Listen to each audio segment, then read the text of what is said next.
પ્રથમ જીરું નાખવાનું, ત્યારબાદ જીરું તતરી ગયું છે. હવે થોડું તેલ રેડવાનું,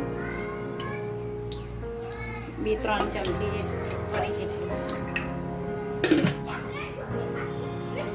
ત્યારબાદ લસણ નાખવાનું, લસણને હાથું નાખી દેવાનું.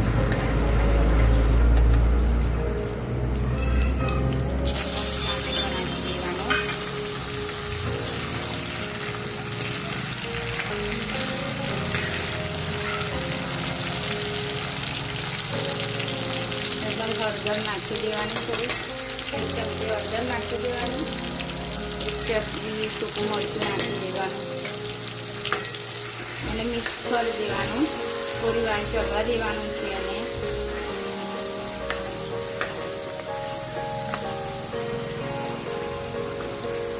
આ ચડી ગયું છે. ત્યારબાદ ચોરી નાખી દેવાની અંદર.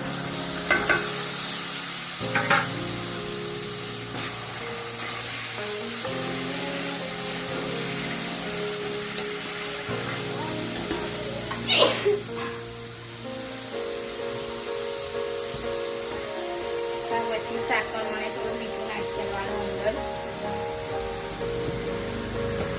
હવે એને ગરમ થવા દેવાનું થોડી વાર.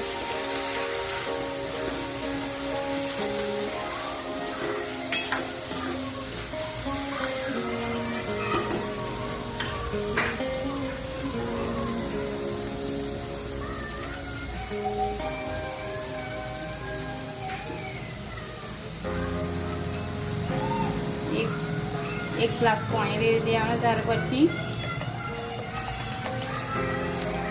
રસાવાળું કરવું હોય તો થોડું વધારે રેડી દેવાનું,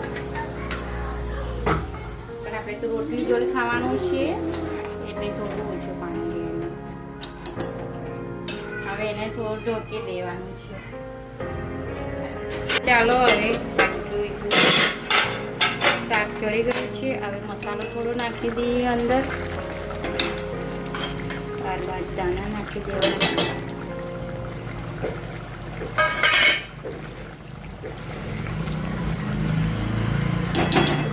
આ થઈ ગયું છે ચોરીનું શાક, અને રોટલી જોડ પણ ખાવાની બહુ મજા આવે.